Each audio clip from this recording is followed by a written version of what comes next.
start. Hello and welcome to our open conversation here in the European House in Belgrade. It's a pleasure that we have this opportunity.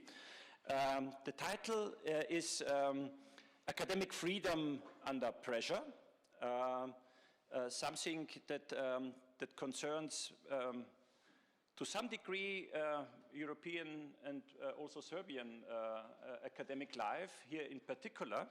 The subtitle is a professor's perspective.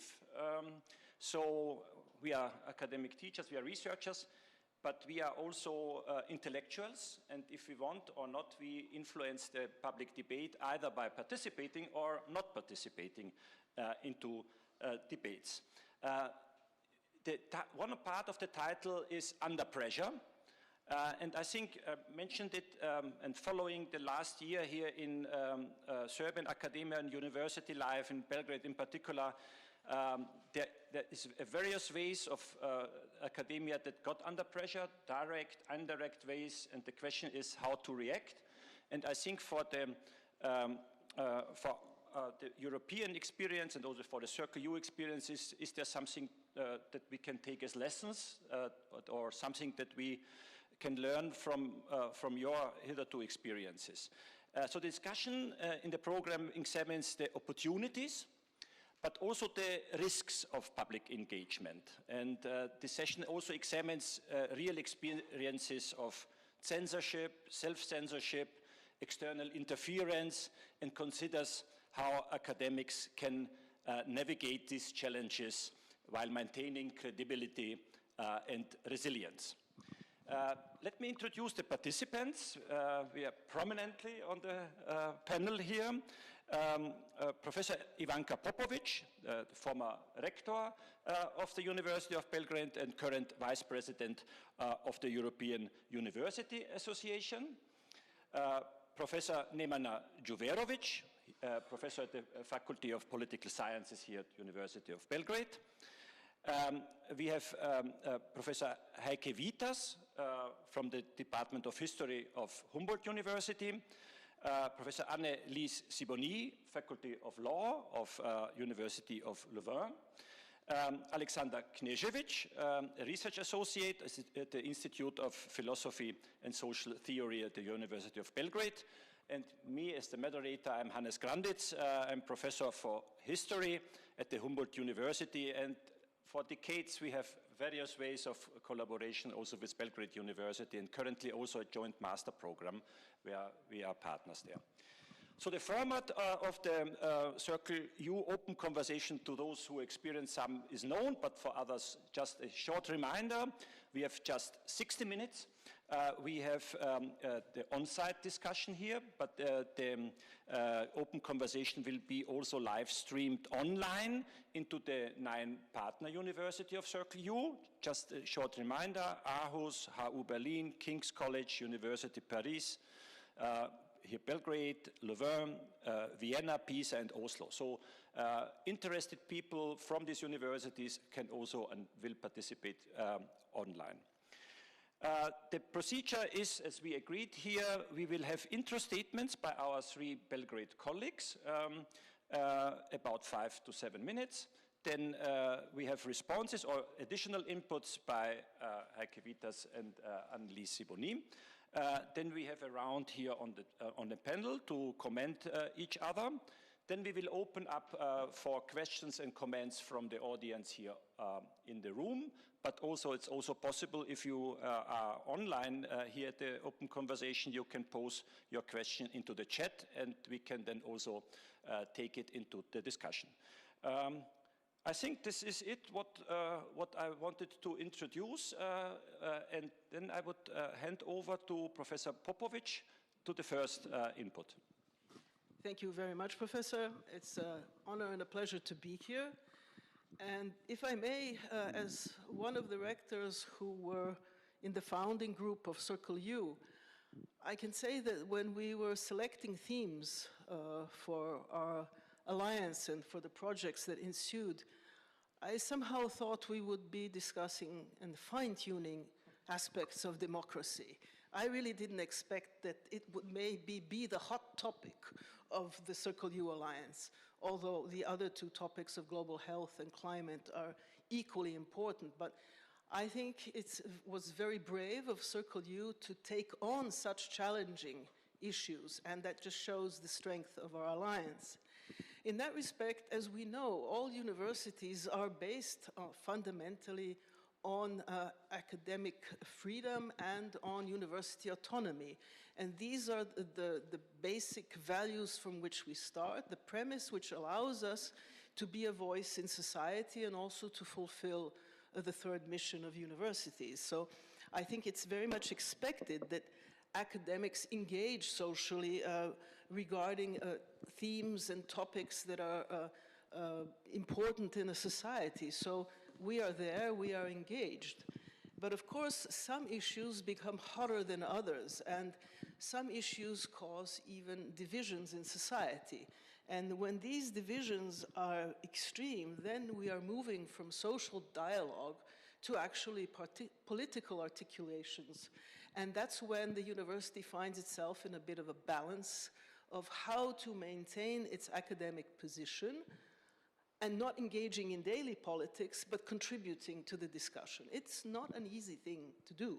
And that's why I think our early career researchers need to be made aware that, from the moment they step into academia, they have to have also this aspect in their mind when they speak publicly, but also in the classroom. When these issues become truly divisive, then of course, then we are talking not only about opportunities, but about risks that are related with academic freedom. And in that sense, the, let's say, surroundings in which a university operates become very important to what and how academics can respond. When I talk about an environment, I'm talking about whether you have a stable situation of rule of law, whether you have media that operate in a normal fashion. I mean, there is no truly free media anywhere, but still, where at least you have a balanced situation with the media. And then in such circumstances, you know that your voice will be then heard by various people who will then form their own opinions. Unfortunately, we do not have this kind of a situation in Serbia. We have a deeply divided society, but we do not have rule of law and we do not have free media, which makes things extremely complicated. Also, the whole situation is exacerbated by the systemic corruption that exists in this country, and I can say it's only symbolically portrayed by the tragedy in Novi Sad that we will now on Saturday, it will be 1 year since this tragedy happened. And of course the student response to this, and I think the response was not only to Novi Sad, but generally to the situation that all of Serbian society has found itself in. So when we move just from looking at academia as a community, and then when you look at academics as individuals, there's also the specific situation of those who find themselves in university leadership. Academic leadership is in such divisive times it put at the forefront because they are representing the university, the institution, and in that respect, for them, it's impossible to divide what is personal research, what is activism, they are seen, what they say is the voice of the institution, not the voice of the individual. No matter what kind of a disclaimer you put on it, it will always be the voice of the institution. And then I have to mention one of the key words from the presentation when it was offered here for our discussion today. This is auto-censorship. I think people in university leadership are really faced with dilemmas of auto-censorship. Where is the border? How far can I go with what I say, not to be accused of being a political actor rather than an academician? So this is an important issue. It doesn't affect that many people in academia, but it's important for the position of the institution. Also, in institutions in societies with autocratic tendencies, there are real threats of censorship and external interference. So I think, again, this depends on circumstances, but what I can say that we here in Serbia are definitely feeling that government-controlled media do not report about the protests or any other socially relevant issues objectively. So therefore, it's very difficult for the public to form a balanced opinion and really have their own opinion, but their opinion is shaped by these media. And the second problem is that the Ministry of Education, Ministry of Research and Technological Development have responded in a way that they have actually curbed funding. They're prolonging, delaying payment of certain costs for material needs of the universities. As you know, there was this absurd ruling about how salaries of academics are divided into teaching and research, and where now we have that only 15%, 1/5 of the time of academics is devoted to research, the rest to teaching. Because we have had the blockades, then of course there's no teaching, so no salary. So, okay, this is now, for the moment, the blockades have stopped, but this regulation has not been withdrawn. It's still hanging there in the air and can be brought back into force at any time when the ministry, or generally the government, finds this necessary. So, I think this is what we really call external interference into university autonomy and academic freedom. So when we talk about the boundaries between academic work, personal expression, and political activism, actually I would say at the moment, at least in Serbia, but I would be really curious to hear about other countries, is that it's left to the individual to decide where these boundaries are. And at the moment in Serbia, they are very blurred. What could help? And I have there's no magic wand, no easy solution to this. But you know, many universities have in place certain strategies for crisis management. This is also a crisis that requires the university to be ready and prepared. In no other words, you know, each member of the academic community needs to think about, at least in theory, if not in practice, how they will respond in a situation like this. Because if I go back to my initial statement that there are expectations that people from academia should respond to the needs of society, to be active in social dialogue, there is then the other side, and that is what sacrifice are you willing to take in order to stand up for these ideals and for these positions that you take. So I would say that academic integrity also comes into play, very much so, and what Professor said about people who take a position and people who willfully do not take a position, because that means when we have all of these things in place, members of the academic community need to be willing and able to take the consequences of the positions that they take. And this is not easy, and the pressure is considerable, and each individual is made up of various aspects. One is the professional life, other is the personal life. And when you put all of this together, no decision is easy, and any decision that maintains academic integrity and defends the institution is one that should be respected. And I think this is what we need to talk about more and more, because maybe in other countries these threats to the university will not be as obvious as they are in Serbia. But surely things are challenging European there are issues that are challenging European society, they are challenging European universities, and universities need to be ready for the challenge. Thank you very much.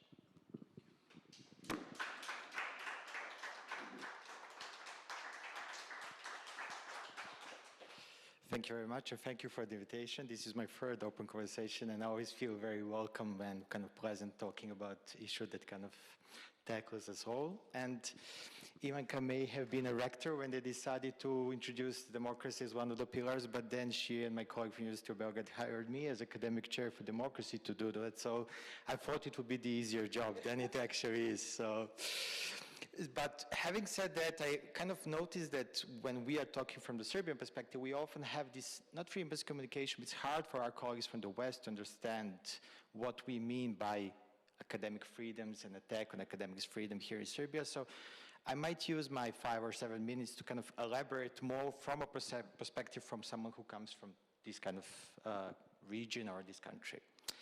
And I think I have kind of 3 main points about academic freedoms here in Serbia.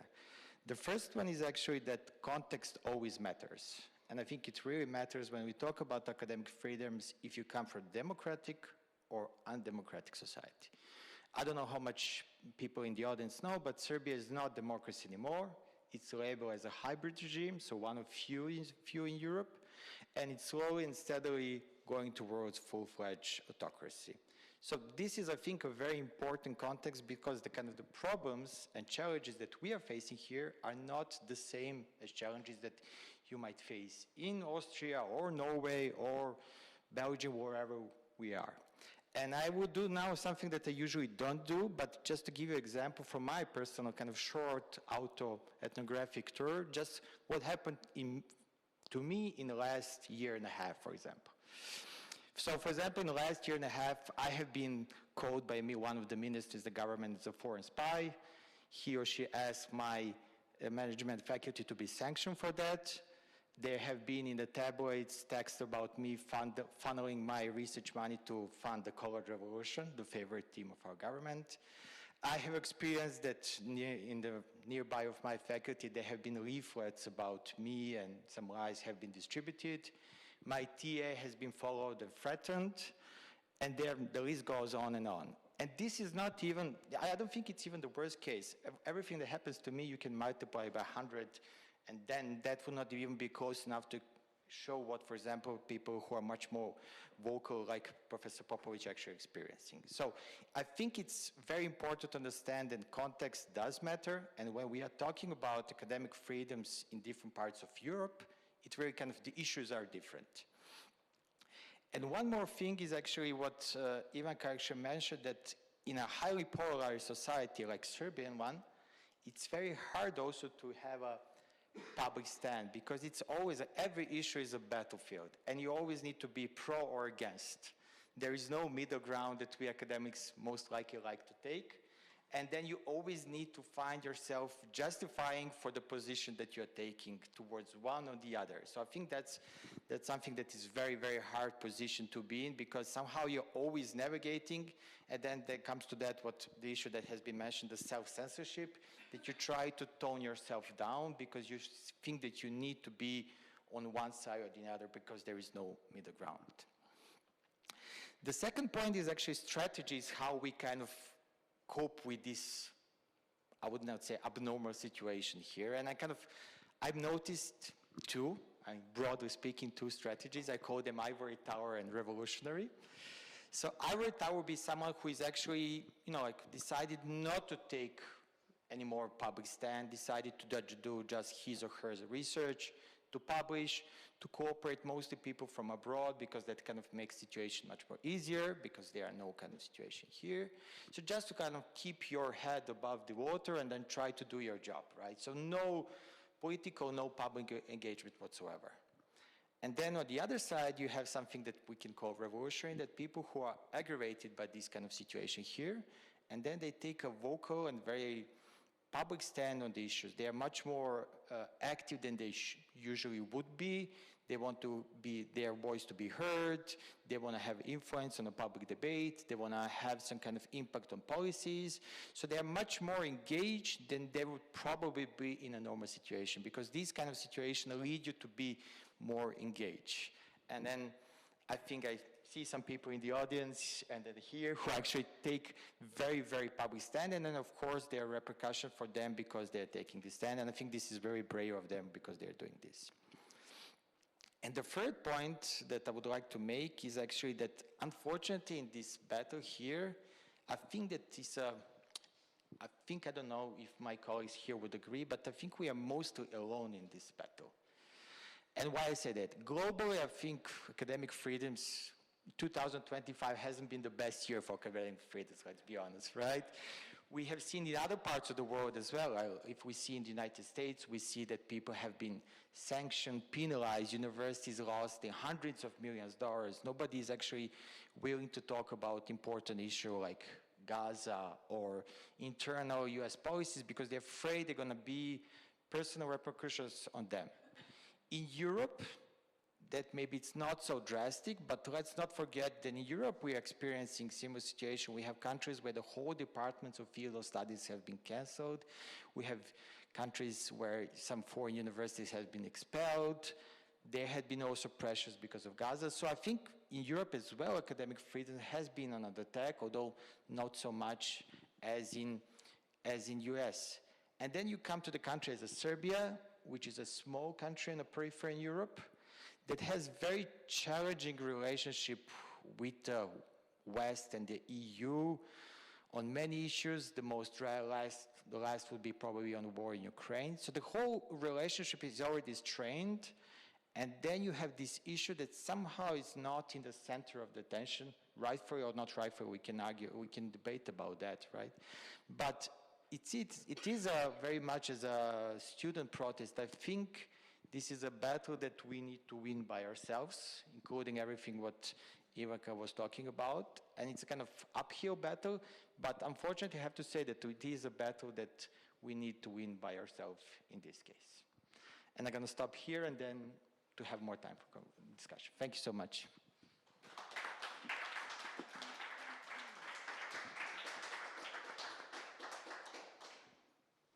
Thank you very much for the opportunity to speak today. I am a doctoral student at the Faculty of Philosophy at the Anthropology Department, but previously I did my bachelor's and master's in philosophy. So I tend to be very philosophical about these kinds of topics, which usually leads me to asking a more general, more abstract conceptual questions. And also, an important thing to say is that I'm a philosopher of science. So I very much read about the relationship between science and society. And in this very big field of knowledge, there is also a very important literature on the relationship between academic freedom and social responsibility. And I was also influenced very much by these feminists and emancipatory philosophers of science who talk about the value-ladeness of knowledge and not about the value neutrality of knowledge. And all this perspective led me to ask the question of what is precisely the role of universities in democratic societies. And also when we think about the differences between public engagement, political activism, and academic work and scientific research, it seems to me that somehow we see that there is a division of labor. So when we as academics enter the public arena, then we are allowed to have our personal expression or to maybe become more active, publicly engaged, and to share our personal interests, values, political affiliations, and so on and so forth. And somehow, when we return to our universities and to our labs and to our offices, now we should act as researchers, as academics, which means that we should somehow set aside our political interests and values in order to retain this academic integrity, scientific objectivity, and so on and so forth. And I think that maybe this is a false dilemma, and this is also somehow connected to this distinction between ivory tower and revolutionary academics. And I believe that the revolutionary academics also belong to the ivory tower, and when I think about this, I think there is like a conceptual, we have to be more clear. So, and I don't want to bother you with the technical terms and jargon, but I believe that maybe you're familiar with this so-called context of justification, which is basically the context in which we do our scientific research. And in this context, we also should be political, I believe. This doesn't mean that we will sacrifice our scientific integrity, objectivity, but that means that we are more transparent about our political values when we do science. So, and in light of this argument, which I'm very much in favor of, as you might notice, I think that we should also be much more transparent in the classroom. And this also means that we should take concrete steps in the long-term future, for example, to think about the universities not as neutral sites and social institutions, but as active political actors, not only in the times of crisis, but also in the, let's say, normal state. And by this, I basically mean that when we are in the classrooms, we should be very transparent and very explicit about, for example, how we filter our literature, how we teach, how we disseminate the knowledge, how we communicate the knowledge, because all of these processes are value laden. So we cannot do this in a politically neutral ways. So, and yes, so maybe this, I guess my lack of experience allows me to be a bit naive and idealistic, and therefore I like to think about this maybe visionary and speculative ideas. And I think that maybe these times of crisis in the past year and also in the past decade should somehow should tell us or show us or teach us or tell us something about how we need to structure our universities for the long-term future. And I would also like to share something from my personal experience, I would say. So I'm a student, but I haven't been involved in the student movement at my faculty, but I did some research at the Faculty of Philosophy, University of Novi Sad, with the students there who were active in the plenums and the student movement. And it was very interesting to me that although all of them are very political and they are aware that they are doing politics, and even though they have this anti-political stance and so on and so forth, it was very interesting to me that they were not able to form their opinions in specific ideological registers. And of course, students there come from different generations, so some of them were more aware of the ideologies that are in the background of their views, and others who are younger, Gen Z generation, they really didn't think about their actions in these ideological registers.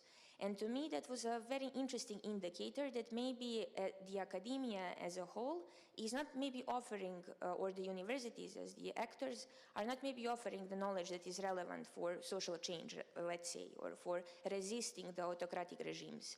So this is maybe some of you will take this as a controversial stance, but I think that we should think about the ways of how to structure universities, how to structure our curriculum, how to structure our teaching, and what we should do in the classroom as socially engaged scholars in order to educate the future generation of students who will be more able to resist the autocratic regimes, not only in the times of crisis, but when they start to appear as a real threat.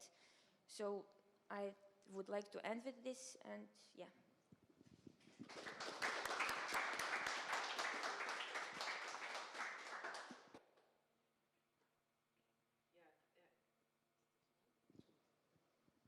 Okay, very good.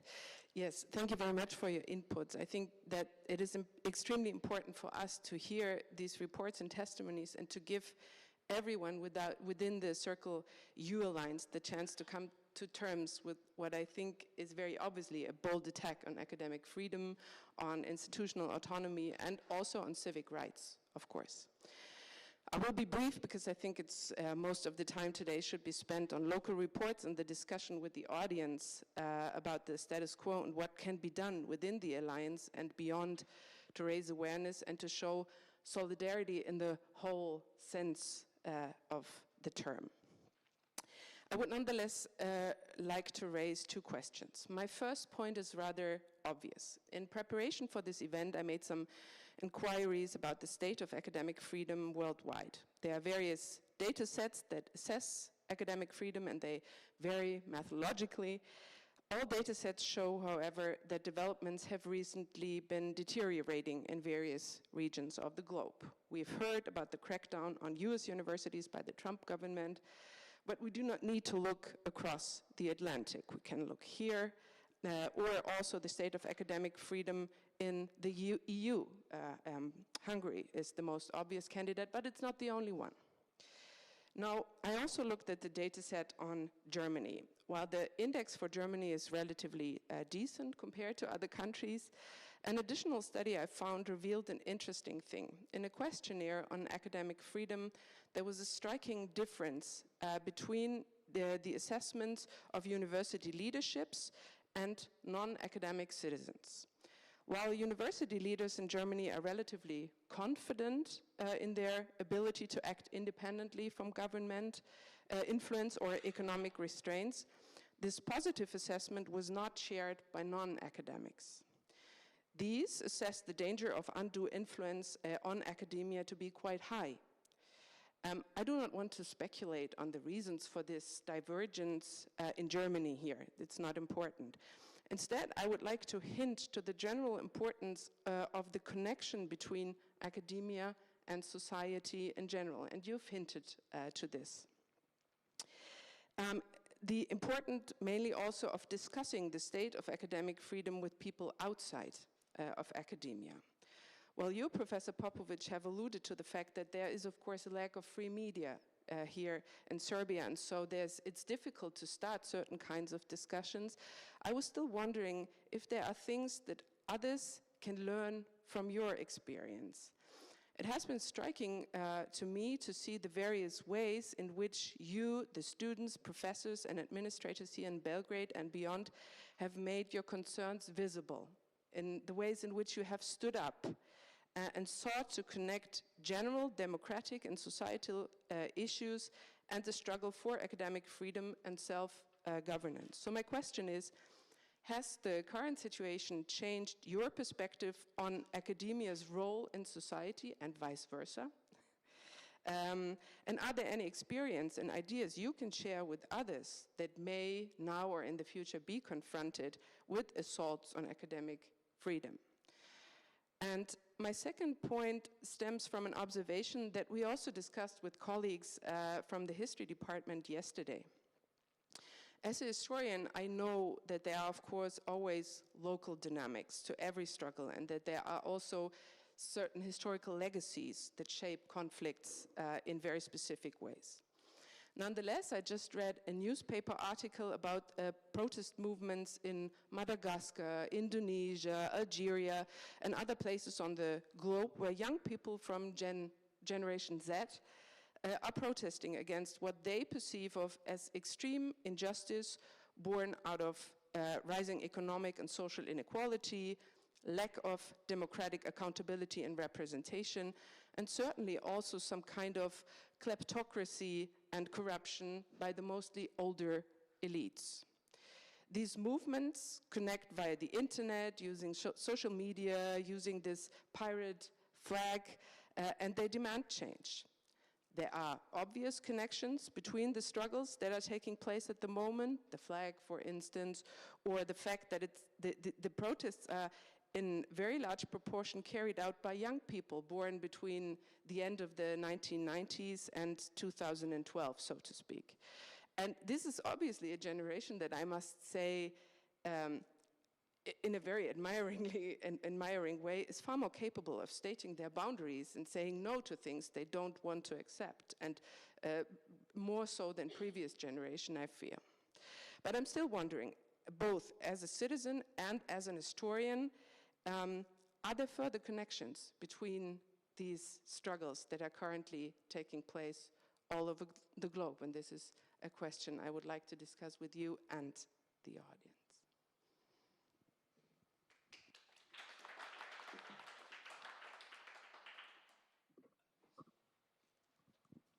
Thank you.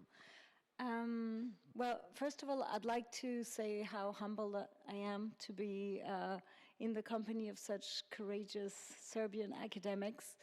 I realize I have the luxury of operating in a relatively more stable place where academic freedoms are better protected.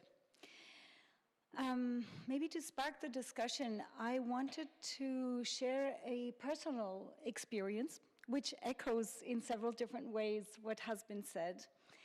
And it relates to my Circle U course. I have just launched a course on behavioral science and public policy. And it was initially my intention to invite as a guest in this course, a guest lecturer, a colleague from Israel, who is a renowned scholar in the field, would have been happy to come, and with whom I have been in academic conversation for years. It was the idea, and then there came a point when I paused. There was the situation in Gaza that was only worsening, and also I had in the interim become the Vice Dean for External Relations at the law school in Louvain. And so, as Ivanka said, what I was going to do as an academic was going to look like it was the law faculty's doing. And I am personally not in favor of boycotts because I value individual academic freedom. But I also understand that other colleagues who are equally reasonable, thoughtful, and full of other qualities may have a different opinion on this. And in the country where I live and teach, there have been student protests when Israeli scholars were invited on a panel or on a course. There have been boycott of Israeli musicians, conductors at a concert venue. So this was the context. And so I paused and thought I could not go ahead with the invitation, at least not without sharing with my colleagues and discussing it. And so I did. And I realized that their thinking was in part very different from mine. And that one colleague said, well, I looked him up, the Israeli colleague I was about to invite, and it looks like he has not signed this petition against the Netanyahu government that other academics have signed. And so her personal opinion was that it would not be okay to invite him. Now that gave me pause, because it was a little bit distressing to me to consider that we may decide to invite what is okay in terms of academic invitation, depending on which particular form the academic's opposition to the government takes. Now, as has also been said, people have lives, people have families, they have a context. This colleague was only demonstrating against the government, and he had not signed this particular petition. So I felt very uncomfortable. I discussed it with him. I explained I wasn't able to guarantee the peaceful welcome I would have liked to offer, and that maybe it would be a good idea to postpone and invite him hopefully on the next edition of the course. So that's what I wanted to share.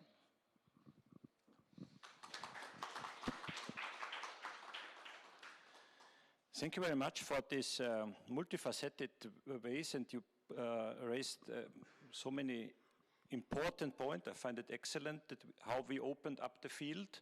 I'm a little bit modifying our plan because the time we are a little bit longer than we initially should be. That should not be on the cost of skipping the questions coming from the room or from the chat. So we now take the possible questions, comment, and then return back and have the final round on the panel. For those questioning or commenting, please be concise. Not too long, but I think I've seen 1, 2, 3, 4. And maybe, Milos, if there's someone from the chat, we can then also take it. Ivan.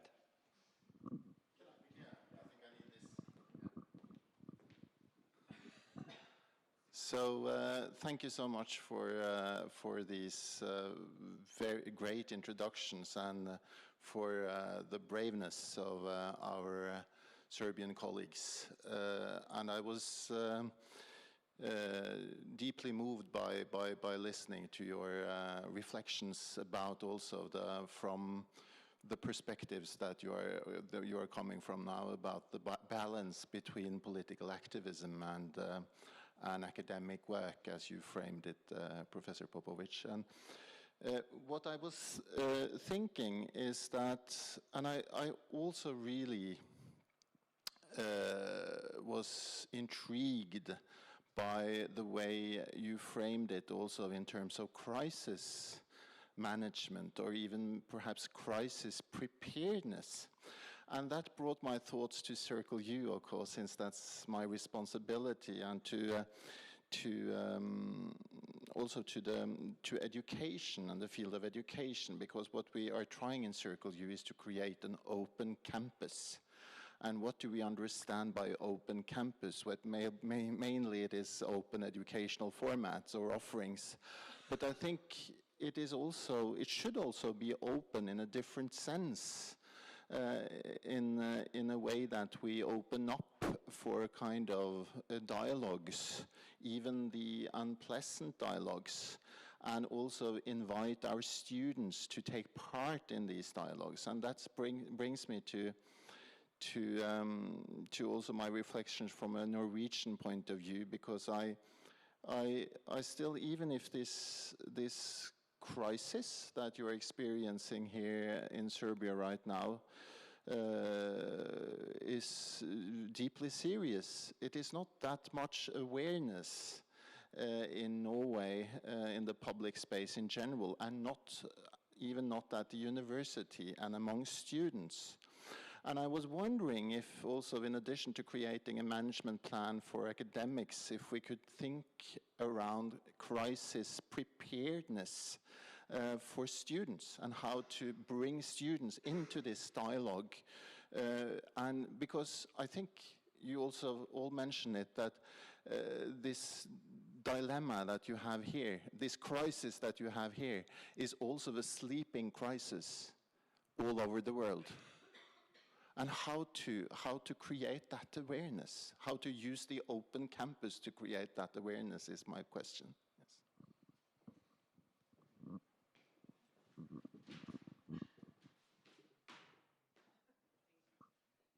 Thank you all. I will continue in this direction. My name is Radina Vučetić. I am from History Department at the Faculty of Philosophy, University of Belgrade. And first of all, I would like to thank you for coming here, for coming in Belgrade, for talking to us, for willingness to listen about our problems, especially about suppression and repression that we are facing in last several months. I also like to thank Ivanka, Nemanja, and Alexandra. I would like to begin with something that I felt in last 2 weeks. It's a feeling of sadness and kind of disappointment. At first I was at University of Padova, then 1 week after I went to University of Munich.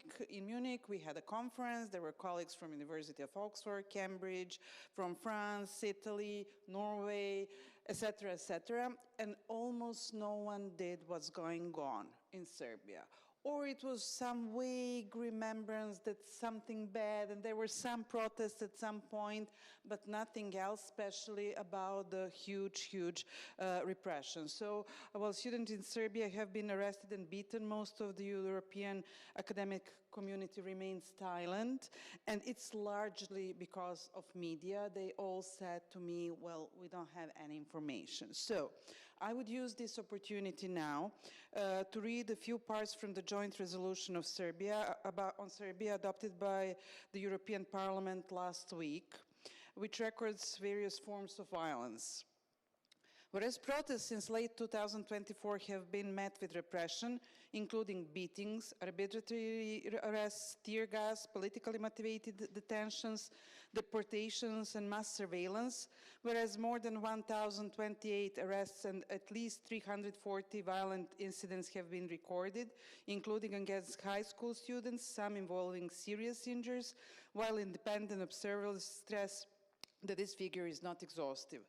Since August 2025, violence has further intensified, including police brutality, torture, and sexualized violence against students, threats by the Police Protection Service, politically motivated prosecutions by the Higher Prosecutor's Office, and smear campaigns by pro-government media. Whereas security agencies have unlawfully recorded and televised private conversation, which were used to accuse students and activists of preparing act against the constitutional order and the security of Serbia, while the elite military unit Cobras have been deployed in domestic clashes, even on one occasion firing live ammunition. Whereas pro-government mobs and prior convicts have been shielded by police during violent counter-demonstration, while opposition figures, students, and members of parliaments have been beaten and abducted by plainclothes officers. It is just one part of this joint wishful thinking, a resolution by European Parliament. So my question now is, so what we already heard and from you and from Nemanja, what can we do to make the suppression of academic freedoms and the ongoing repression that may further intensify more visible? So I think that we should act as European academic community. We are part of that European academic community. So I just think that we as scholars and educators have to make these things visible and not happening again, you know, in Serbia or in Hungary or across the globe. So thank you for your attention and for your solidarity.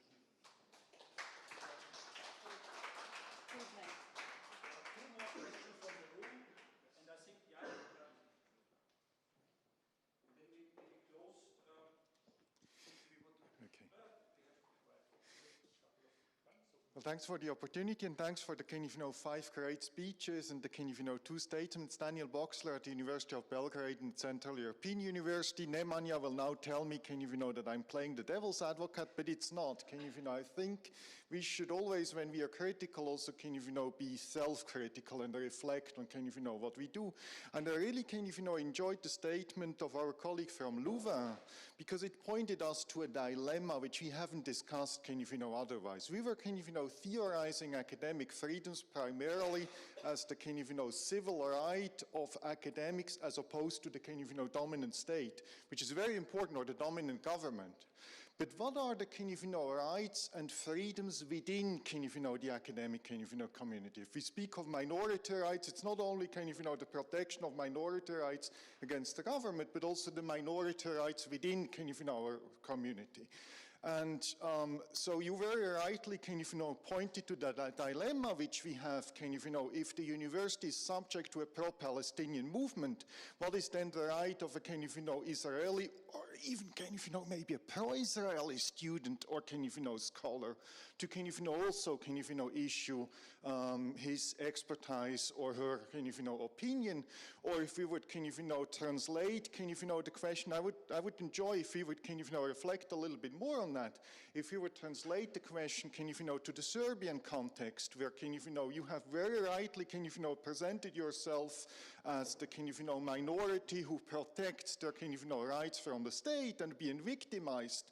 But how do we relate to internal dissent within the context of this student movement? Is there also a right in the context of a student blockage of the university, of students who disagree with the political statements of this movement or who are academically interested to break the blockage and to study?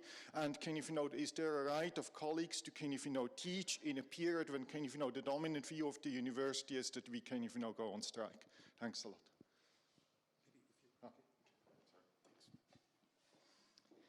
So, thank you for this conversation. Nemanja Radonjić, assistant professor at the Department of History, Faculty of Philosophy. It's really good to open up such a number of topics. I'll be brief. The title is Academic Freedom Under Pressure, and Professor Popovic has hinted at one type of pressure that is exerted upon the whole of academia, and especially the professors. This is the financial pressure. So I had that misfortune to be the part of the Financial Commission at these times, so we've wrestled with many issues. One of the issues that Professor Popovic has mentioned is this Uredba 35.5 and the science and teaching relation. There is this, and I've discussed this with colleagues from Berlin within the Circle U Alliance, what is the actually European context in which we could raise this question of financing the University of Belgrade, because this actually precedes the fall of the canopy and the protest. This is the financial pressure to the autonomy of the Belgrade University and all the other universities. I'll also underline the University of Novi Pazar, which is also under a great financial pressure. This is, I feel it, part of an ongoing war against the university and against the academic freedom, because I'll just use this example to underline the amount of pressure that is felt. Professors have lost 4 or 5 paychecks, and these paychecks have not been reimbursed, and this has been used as a in a sense, racket and hostage situation where the government is, I would say, an irrational factor, where you cannot count on the government and the regime, actually, of Alexander Vučić as someone you can actually even negotiate with. So my question would be, what would be the context of this European University Alliance, except from raising awareness? How can we actually count on our allies in that sense, and can we raise awareness about this, because this, I feel, is also an important issue. Thank you.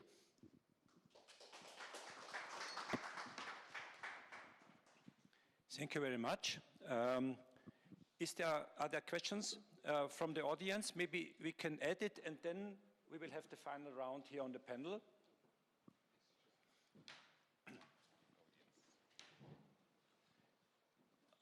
Okay, how can students be invited into the political issues, dilemma of ivory tower or revolutionary of academics? Where are the common grounds of academia? So the students' perspective, and how should we ally with them, or should we try to find common ground? I think this is the question. As announced, I mean, we opened up the field, and we've seen how many issues are involved.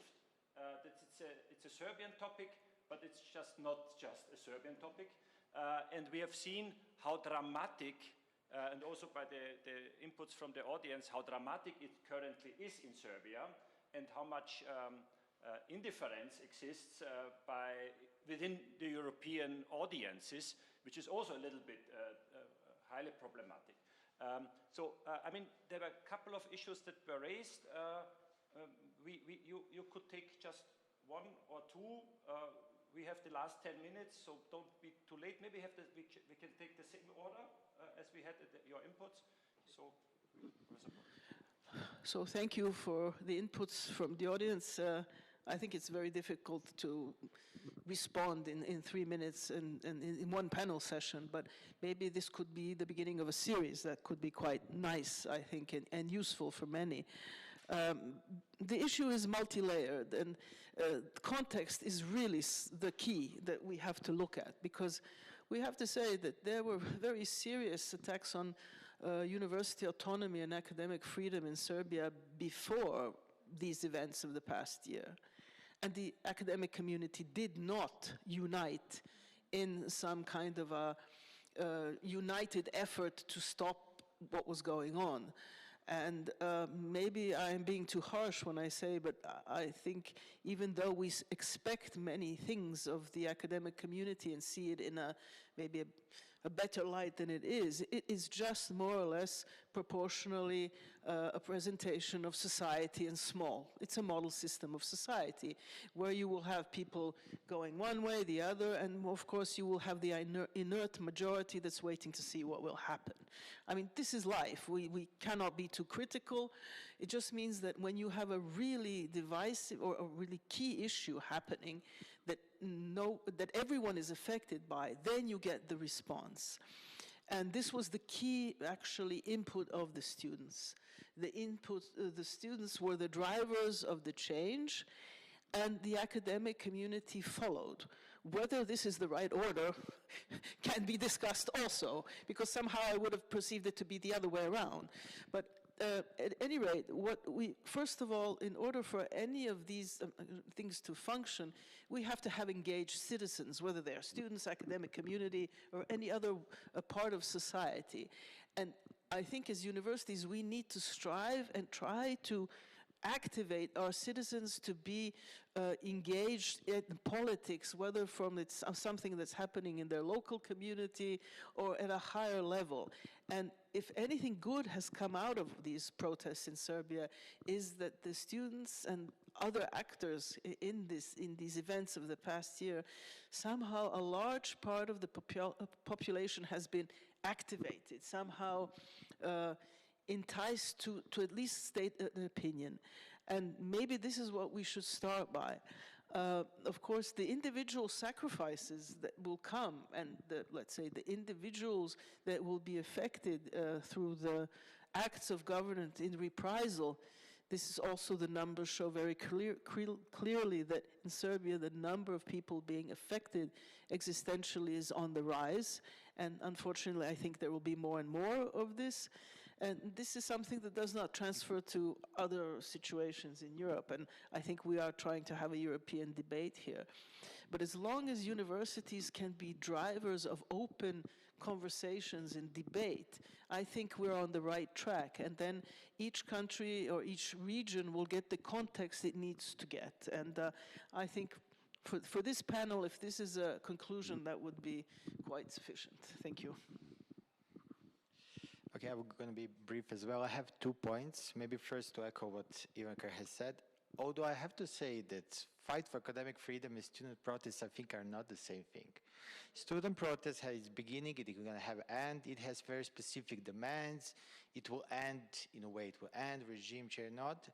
And as you rightfully pointed out, academic freedoms are under attack in democracies as well. Nobody likes to be criticized, nobody likes to be provoked. So I think this battle started before and will continue after the protest. So although there are some points of connection, I think these are paths that go maybe parallel rather than together. Maybe they're going together at some point, and I think it's something that we have to have in mind, that this is a kind of, especially in a global context, that this is a fight that will go on regardless of what is the end result of the student protest here or anywhere else.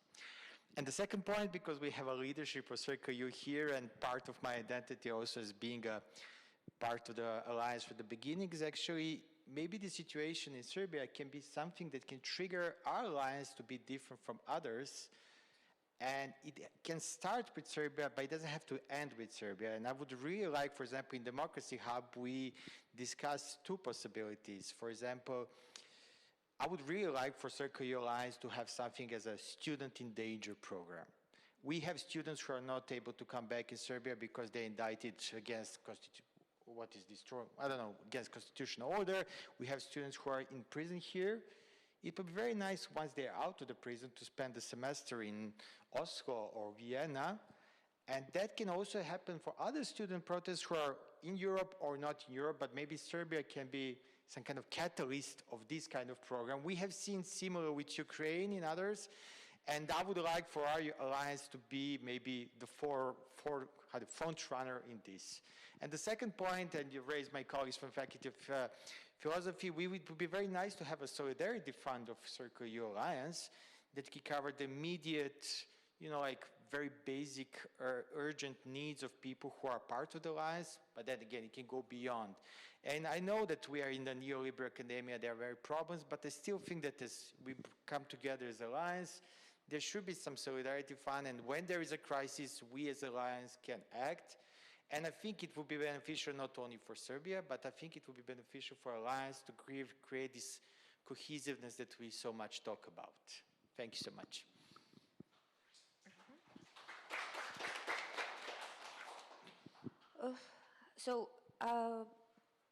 I will talk from the perspective of a student and also from the perspective of how we should think about to be prepared for the risk as academic workers within the universities, and also about the involvement of students. So I think that maybe we should also think of in more long-term way and include the students in the academic work and provide them with the space to form their own opinions, which is unburdened by the opinion of their authorities. And I think that knowledge should be disseminated not in this ex cathedra style, which we often have at our faculties, but through dialogue. And I think that students, and they showed us this in the past year, have very much to offer experiential knowledge, generational knowledge, which academic elites are maybe not always aware of. So I think that we should be much more revolutionary in that respect and to think in a more visionary way of how to restructure our universities and these very rigid and conservative structures in order to be prepared for the future risks and attacks on academic freedom and also on democracy and European values as well. So I think that we should continue this conversation even after this crisis will hopefully eventually end, and then to be more open and more visionary with respect to how to involve the students, how to restructure our university academic norms, and so on and so forth. So this is just a very brief conclusion.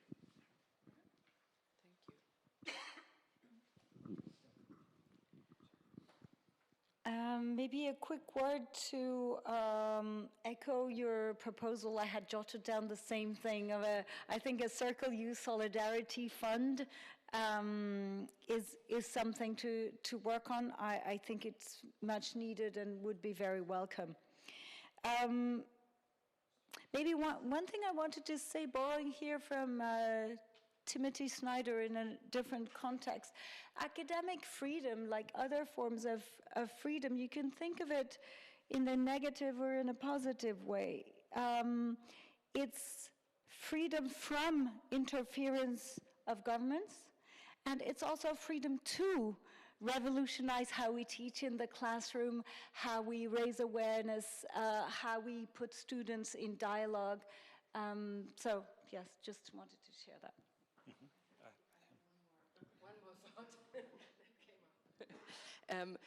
Actually, with regard to what you two said, I think this is a great idea, and I think solidarity sometimes has the image of being one directional, but I think if we have students from Serbia, for example, at Humboldt University, our students are going to learn. We are going to learn. I think this is going to be a great program of actually connecting students across Europe and connecting experiences, and I think this is relating to what you said and what actually everyone on the podium said, what is needed at this moment. So I think we should really progress to think along these lines in the future. Thank you very much. I made a lot of notes, but there's no time to start my lecture now. But I have the privilege not just to finish this open conversation. I will be brief, don't be scared. I think maybe one issue is that I would take out of the discussion, maybe just going a step back. I remember, since I'm dealing with history a little bit about post-1989, first was the discussion about civil society. So there should be plurality, civil society. The next discussion was on media, freedom of media, and so on. And the next step was rule of law, when the law and the legal systems were coming under pressure. And nothing was about academic freedom until now, and now academic freedom is on the agenda. So if we talk about democracy, it seems that all of these pillars are involved. And democracy rests on these pillars. And it seems that the pillar that we did not see so much endangered, or at least we were not discussing so much, academia, is now also shaky. And I think this is not, if it's shaky in Serbia, that we could be somehow disinterested and care it's a problem for Serbia. I don't care, but I think we should not. And I think the discussions that is creeping a little bit out of and popping up on different places. So maybe the point 2, and then there's a point 3 as a finisher. I think what you said, Radina, is this kind of indifference and this kind of not getting involved. And this is a little bit, maybe Circle U can be a space where this, I think if you're not involved, if you're not emotionally touched by something, you don't care. And and I think if we have platforms like this to get 9 university organizations and institutions working together, that we should be involved, and it should be an asset. How much it will be of help, we can discuss. And I think we put the open conversation here not as a final discussion of the workshop, it was the starting of the workshop.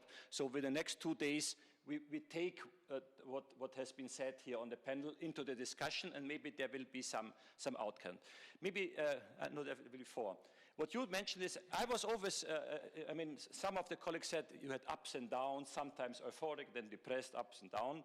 And I think what my experience was that the ups were also only with watching the students.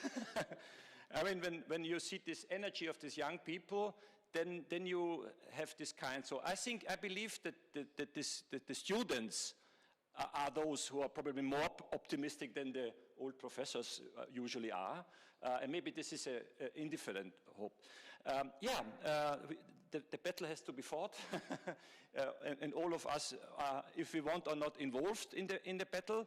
I think the battle here is a little bit starting with November 1st, which is also officially the starting of the next semester. I hope we all will stay in touch. Thank you for the panelists, for your inputs, to the audience here in the room, for getting involved, and also to the audience in the live stream. Thank you very much, and I think we almost finished in time.